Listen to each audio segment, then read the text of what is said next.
يوما أو بعد يوم قالوا ربكم أعلم بما لبثتم এই সাতজন যুবক একজন আরেকজনকে বলতেছেন হয়তো আমরা একদিন ঘুমিয়েছি অথবা একদিনের থেকে একটু বেশি হয়তো আমরা ঘুমিয়েছিলাম। এইভাবে কথোপকথন করছে।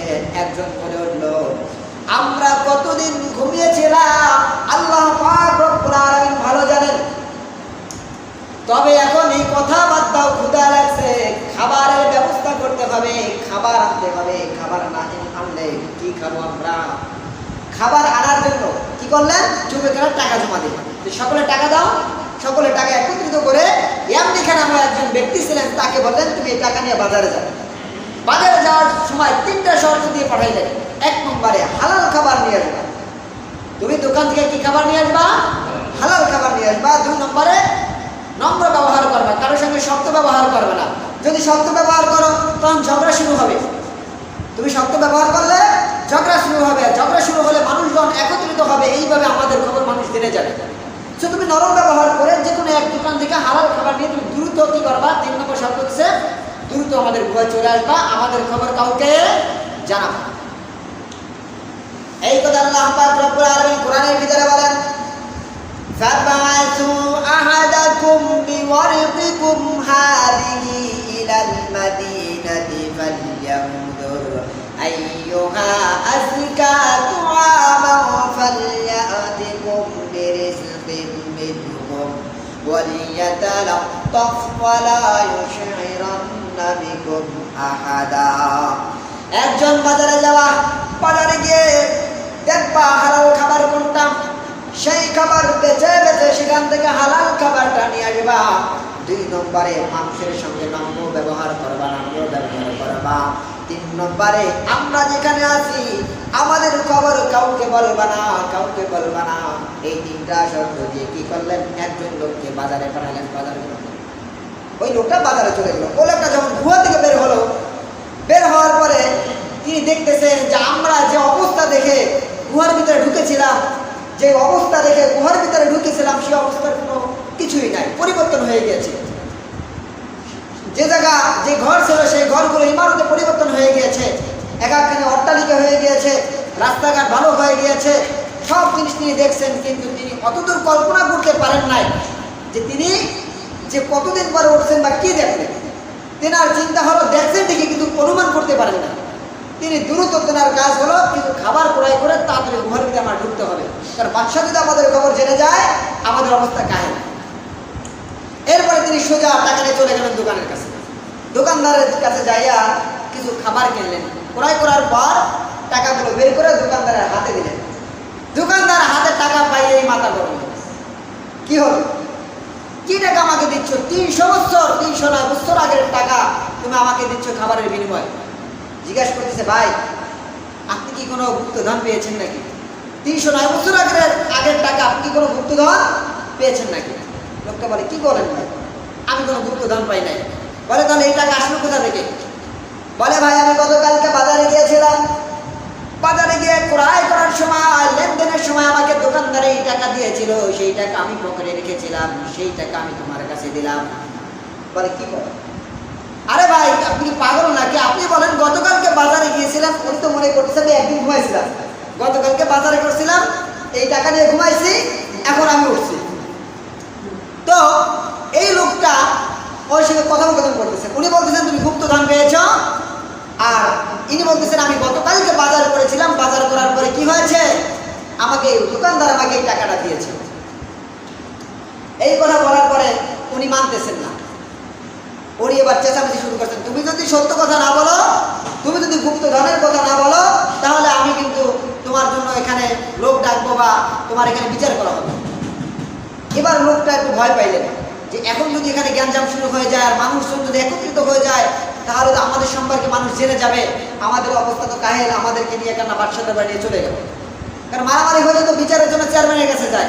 সেই জামানা তো চেয়ারম্যান মেম্বার সব একজনই ছিল, সেই নাম কি বাদশাহ। দেখা ইউনুসের কাছে আমাকে ধরে নিয়ে যাবে, তাহলে তো আমাদের সেই একই কাজ হয় পূর্বের ধর্মে ফিরে যেতে হবে, নয়তো আমাদের কল্লাকে বাদশাকে অক্ষ করে দিতে হবে, আমাদের শরীর থেকে মাথাকে বাদশাকে দিয়ে দিতে হবে। এবার লোকটা তাড়াহুড়ো করে খাবার যা ছিল মোটামুটি পালাইতে চাইলেন যে আমি দ্রুত সরে যাই, কথোপকথনের দরকার নাই, লোকেরা যাইতে দিল না। চেঁচামেচি শুনে দেখবেন বাজারে যদি কথোপকথন হয়, চেঁচামেচি হয়, লোক একত্রিত হয়ে যায়। সকল লোক একত্রিত হয়ে গেল, হওয়ার পরে সকল লোক বলতেছেন, ভাই আপনি যে মুদ্রা দিচ্ছেন, আপনি বলছেন গতকালকে বাজার করার পরে আমার লেনদেনের সময় দোকানদার আমাকে এই টাকাটা দিয়েছে, আমি যেটা দেখতেছি আপনি 300 বছর আগের টাকা আপনি আমাদের কাছে দিয়েছেন, আপনি কি আমাদের সঙ্গে উপহাস করেন? এবার লোকটা বুঝতে পারল নিশ্চিত কোনো সমস্যা হচ্ছে। লোকটা বললো, ভাই আমি কোনো দ্বন্দ্বে জড়াইতে চাই না, আমাকে ছেড়ে যান, আপনার খাবার আপনি নিয়ে যান, আমাকে ছেড়ে যান, আমি যেতে চাই। বলে না, তোমাকে যাইতে দেওয়া হবে না, সত্য ঘটনা বলতে হবে, তুমি টাকা কোথা থেকে পেয়েছো। এবার লোকটা তার সমস্ত ঘটনা খুলে বলতে লাগলেন, লোকরা বিশ্বাস করলো না।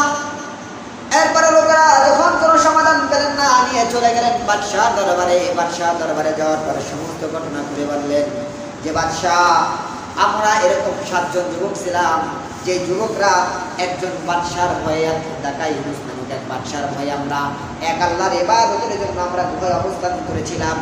আমরা জানতাম না কতদিন গুহার ভিতরে ঘুমিয়েছিলাম।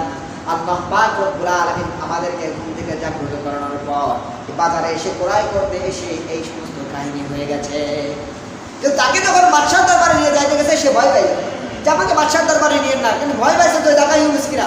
বলে আপনি কোনো ভয় পেন না, আপনি যে কথোপকথন বলছেন, আপনি বললেন যে আমরা 7 জন যুবক এরকম এক আল্লাহর ইবাদতের জন্য আমরা গুহা অবস্থান করেছি, আপনাদের মতনই এই 7 জন যুবকের মতনই আমাদের বাদশা একজন আল্লাহওয়ালা মানুষ।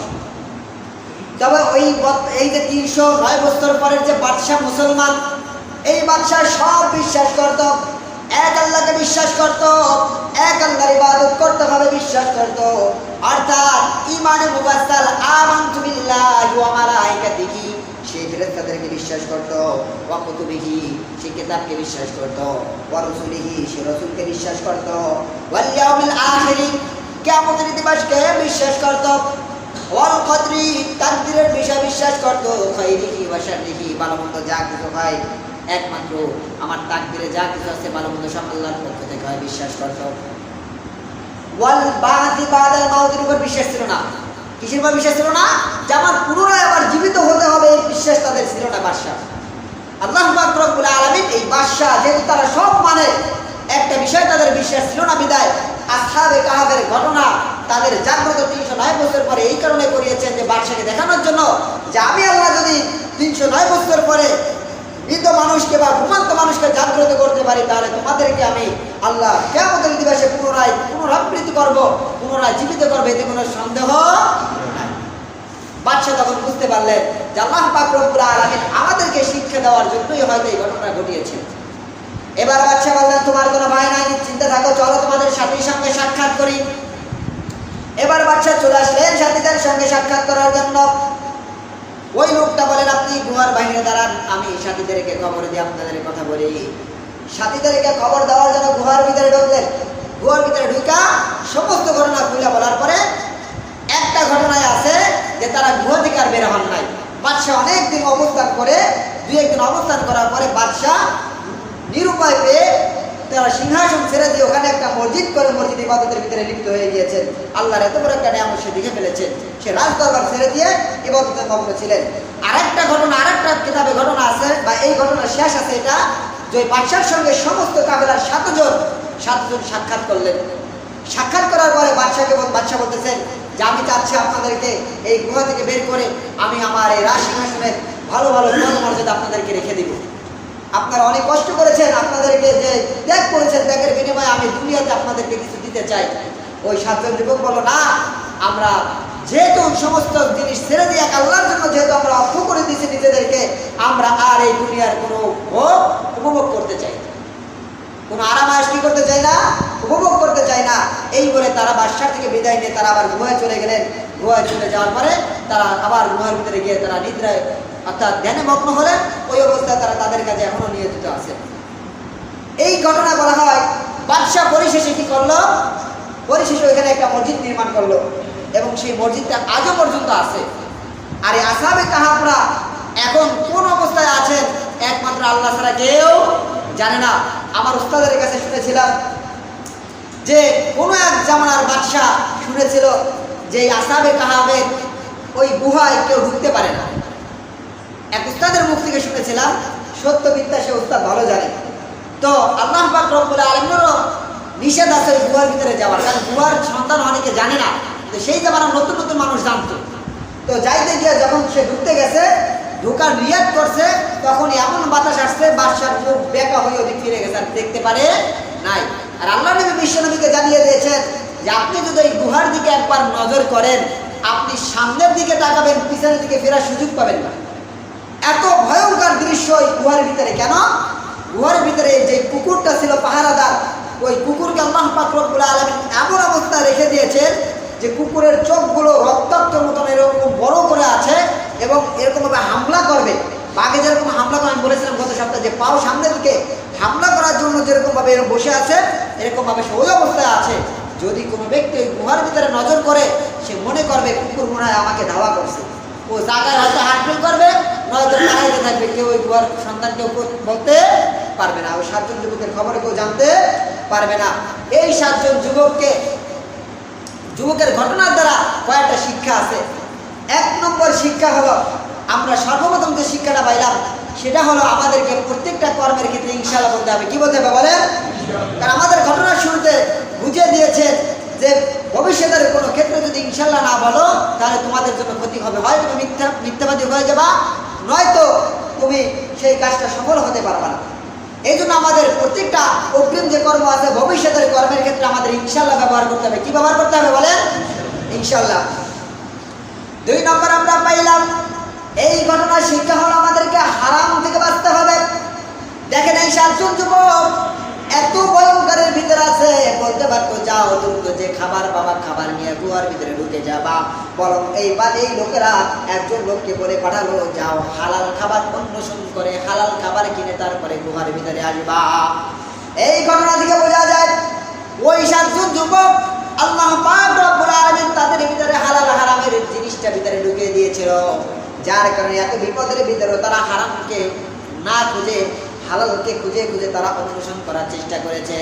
এই জন্য আমাদেরকেও হালাল খাবার অন্বেষণ করতে হবে, হালাল খাবারগুলো খুঁজে খুঁজে আমাদেরকে গ্রহণ করতে হবে। কারণ যারা হারাম খাবার খায়, যাদের শরীরের ভিতরে হারাম ঢোকে, তাদের ভিতরে আল্লাহ পাক রব্বুল আলামিনের কোনো কর্ম ভালো লাগে না, তাদের নামাজ পড়তে ভালো লাগে না। কারণ তাদের শরীরের ভিতরে হারাম স্থান করেছে, হারামের প্রভাব তাদের শরীরের ভিতরে পড়েছে। যাদের শরীরের ভিতরে হারাম বিস্তার করেছে, হারামের প্রভাব পড়েছে, ওই ব্যক্তির ভিতরে নামাজের কোনো ভালো লাগবে না, নামাজ ভালো লাগে না, ওই ব্যক্তির রোজা ভালো লাগে না, ওই ব্যক্তির দিনের কর্ম ভালো লাগে না। জিজ্ঞাসা করা হয় নামাজে কেন যাও না? বলে নামাজে যাইতে মনে চায় না, শয়তান আমাকে ফিরিয়ে রাখে। না না না, তোমার বুঝতে হবে আমার কেন ইবাদত করতে মজা লাগে না, কেন আমার ইবাদত করতে মনে চায় না। বুঝতে হবে তোমার ভিতরে হারাম ঢুকে গেছে, হারামের গ্রহণ তুমি করার কারণে তোমার এই প্রভাব পড়েছে। তোমার হারাম খাবার গ্রহণ করার কারণে তোমার ভিতর থেকে ইবাদতের চাহিদা বের হয়ে গিয়েছে। এই জন্য তোমার ভালো লাগে না নামাজ পড়তে। যারা দেখবেন আমার ভালো লাগতেছে না নামাজ পড়তে, মনে করবেন আপনার কামাইয়ের ভিতরে কোনো না কোনো দিকটা হারাম ঢুকে আছে। কেন আপনার ভালো লাগে না নামাজ পড়তে?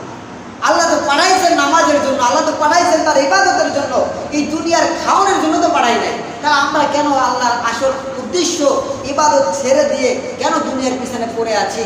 এর মানে বুঝতে হবে, হয় আমাদের ভিতরে হারামের কোনো একটা খাবার আমাদের ভিতরে ঢুকতেছে, যার কারণে আমাদের ইবাদত ভালো লাগে।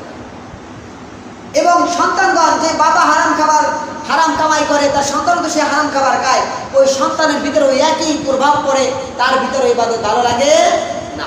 এই জন্য আমাদেরকে হারাম ছাড়তে হবে, হারাম অন্বেষণ করা যাবে না, হারাম খাবার ভক্ষণ করাও যাবে না। এরপরে আসেন 3 নম্বর আমরা যেটা পাইলাম, রাসূল সাল্লাল্লাহু আলাইহি সাল্লাম গায়েব জানেন না। কি জানেন না? গায়েব জানেন না। অনেকে দলিল দেয় রাসূল সাল্লাল্লাহু আলাইহি সাল্লাম গায়েব জানে। কি জানে? এবার আপনাদেরকে বলি, রাসূল সাল্লাল্লাহু আলাইহি সাল্লাম যদি গায়েব জানতেন, তাহলে আসহাবে কাহফের সময় যে ঘটনা হয়ে গিয়েছিল, আল্লাহ নবী বিশ্ব নবীকে যখন প্রশ্ন করেছিলেন আসহাবে কাহফের ঘটনা, 2 নম্বরে যুলকারনাইনের ঘটনা সম্পর্কে, 3 নম্বরে রূহ জিনিস সম্পর্কে যখন প্রশ্ন করেছিলেন, আল্লাহ নবী বিশ্ব নবী গায়েবের মাধ্যমে উত্তর দিতে পারতেন। কেন বললেন আমি আগামীকাল উত্তর দেব? কেন বললেন আমি সামনে উত্তর দেবো, আগামীকাল উত্তর দেবো? তিনি তো গায়েব জানতেন, তাহলে গায়েবের মাধ্যমে থেকে খবর করে সঙ্গে সঙ্গে উত্তর দিতেন। তিনি যেহেতু বলছেন আমি আগামীকাল বা 2 দিন পর উত্তর দেবো, এর মানে বোঝায় বিশ্বনবী কি জানে না? বলেন গায়েব জানে না। অনেকে দলিল দেবে, যারা ফেসবুক চালান বা ইনস্টাগ্রাম সার্চ দিয়ে দেখবেন অধিকাংশ দলিল দিয়ে বলবে বিশ্বনবী গায়েব জানে। এই ঘটনা যখন হয়, এই ঘটনার শানে নজুল তারা জানে, তারপরও তারা এক খেলা খেলবে, কারণ তাদের দল ঠিক রাখতে হবে, তাদের চিন্তাধারা ঠিক রাখতে হবে। তারা সঠিকটা জানলেও না জানার ভান ধরে বসে থাকে। এই ঘটনা থেকে আমরা জানতে পারলাম বিশ্বনবী কি জানে না, গায়েব জানে না। আর এটাই আমরা আমাদের ভিতরে প্রতিফলন করব। 3 নম্বরে এই যে সাহাবে কাহাবদেরকে এই 7 জন যুবক, এই 7 জন যুবক কিয়াম লিখা মাকসালমিনা মাসলিনা মাহমুদ বর্ণ সাদিস মারতুস, এই যে 7 জন যুবক, এই 7 জন যুবক আল্লাহ পাক রব্বুল আলামিন 309 বছর পরে জীবিত করেছে। এর মানে বুঝায় দিয়েছে দুনিয়ার মুসলমানেরা, তোমরা যারা মনে করো আমি যখন দুনিয়া থেকে বিদায় নিয়ে চলে যাব, কিভাবে আল্লাহ পাক রব্বুল আলামিন আমার এই শরীর সহকারে আমার রূহকে আবার পুনরায় জীবিত করবে, কিভাবে সম্ভব? আমার শরীর তো মাটিতে খেয়ে ফেলে, আমার শরীর পচে গেলে শেষ হয়ে যায়, এই শরীর আবার কিভাবে পুনরাবৃত হতে পারে?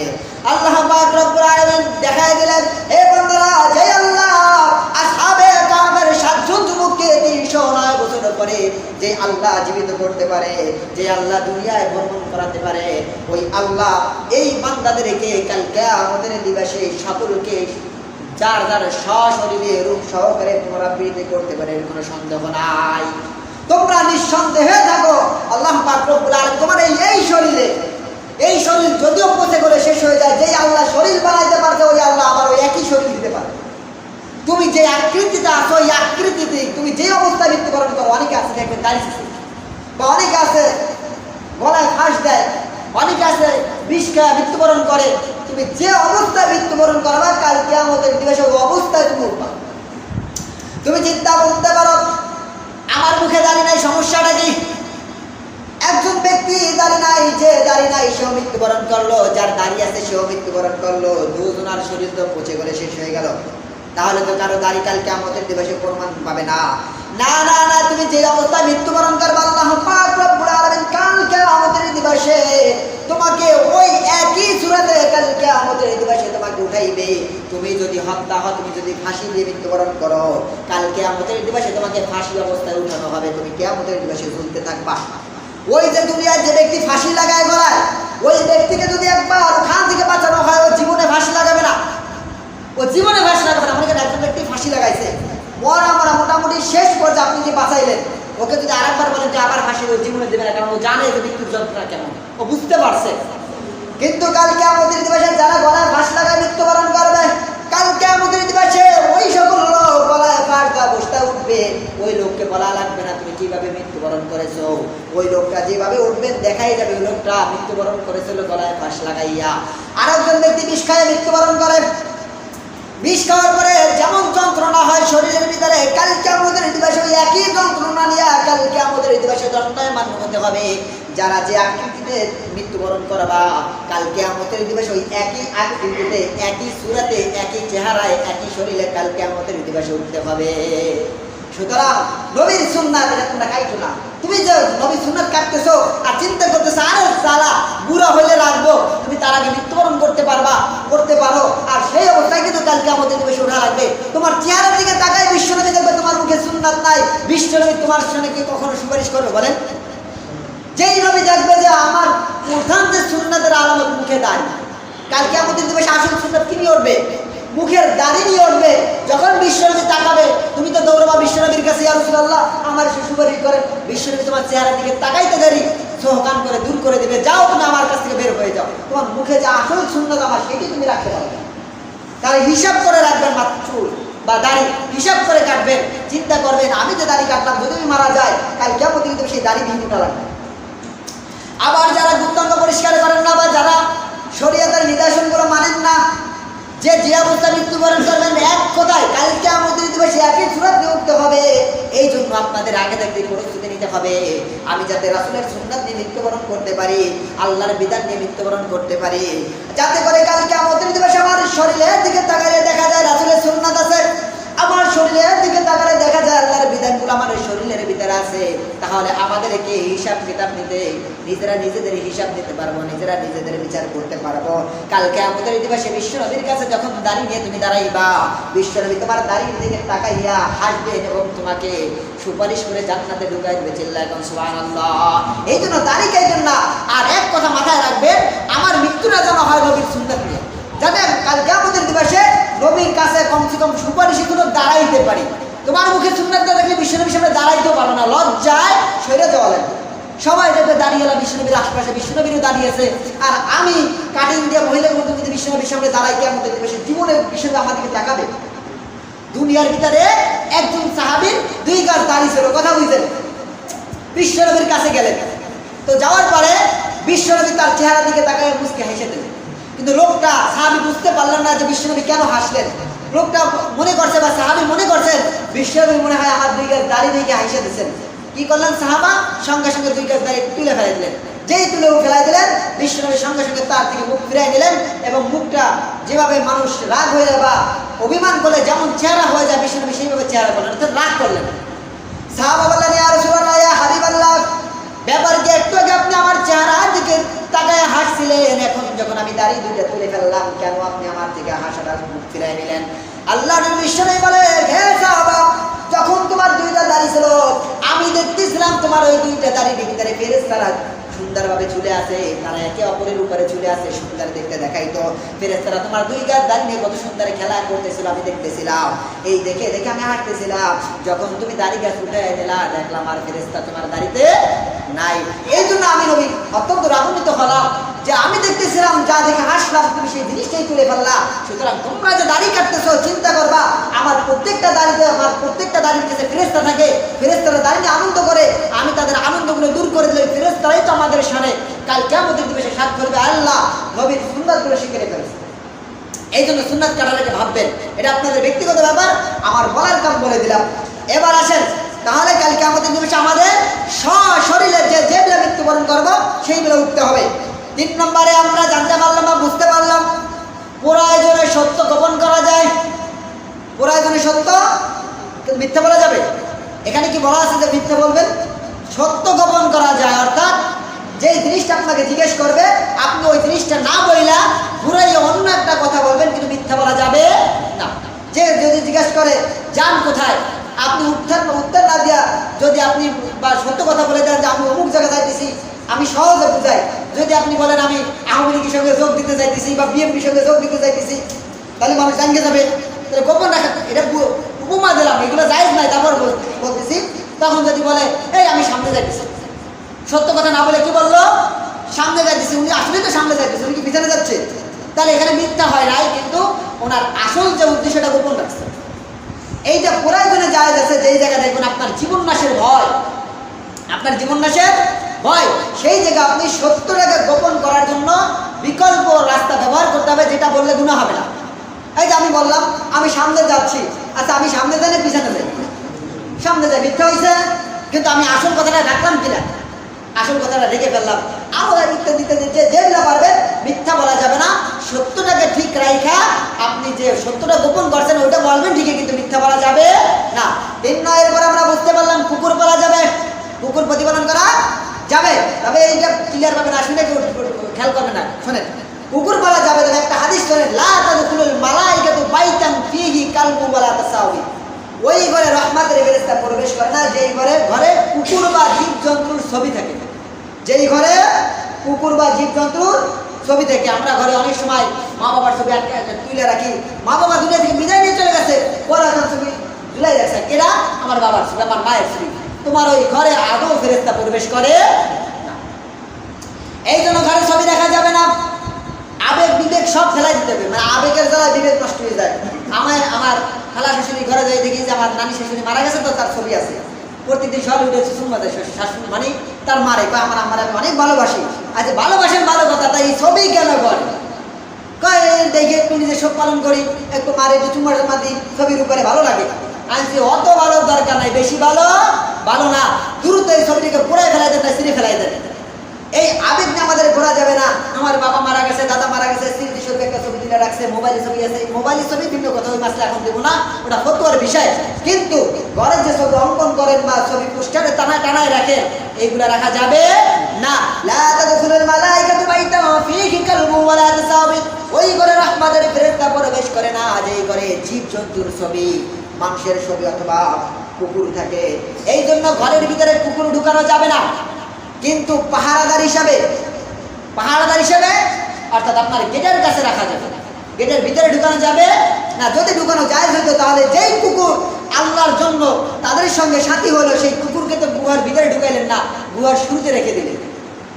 তাহলে বোঝা গেল কি কুকুর পালা জায়েজ আছে গেটের বাইরে, পাহারাদারি হিসাবে গেটের ভিতরে, অর্থাৎ ঘরের ভিতরে নয়। ঘরের ভিতরে যদি আপনি কুকুর ঢুকান, অনেক আছে ঘরের ভিতরে কুকুর পান, যেমন বিদেশে তো কথাই নাই, বিদেশে প্রত্যেকটা মানুষের ঘরে কুকুর আছে। আর বাঙালিরাও কিছু কিছু মানুষ আছে বিদেশ দা কুকুর কিনে এনে ঘরে প্রতিপালন করে, তাদের জন্য একই কথা, তাদের ঘরে রহমতের ফেরেশতা প্রবেশ করে না। আর যেই ঘরে রহমতের ফেরেশতা প্রবেশ করে না, ওই ঘরে শান্তি খুঁজেন কোথা থেকে? ওই ঘরে মারামারি হানাহানি কত কিছু তো হবে, ছেলে কথা মানবে না, কারণ ফেরেশতাই তো নাই। ফেরেশতা ঢুকলে সে তো আপনার ভিতরে একটু ভালো প্রভাব পড়বে। আপনার ঘরে তো সব শয়তান, কি ঢুকে বলে? শয়তান ঢুকে। শয়তান ঢুকলে কি আপনার কাছে যাবে না? কিন্তু দুজনে মিলে থাকেন।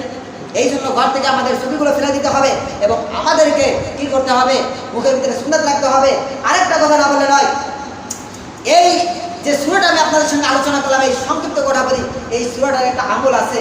যদি কোনো ব্যক্তি সূরাতুল কাহাফ বলেন, কি সূরা? সূরায়ে কাহাফ যদি কোনো ব্যক্তি জুমার দিন তেলাওয়াত করে, প্রত্যেক জুমায় যদি কোনো ব্যক্তি তেলাওয়াত করে, 1 নম্বর কথা হলো কাল কিয়ামতের দিবসে তার জন্য নূর হইবে।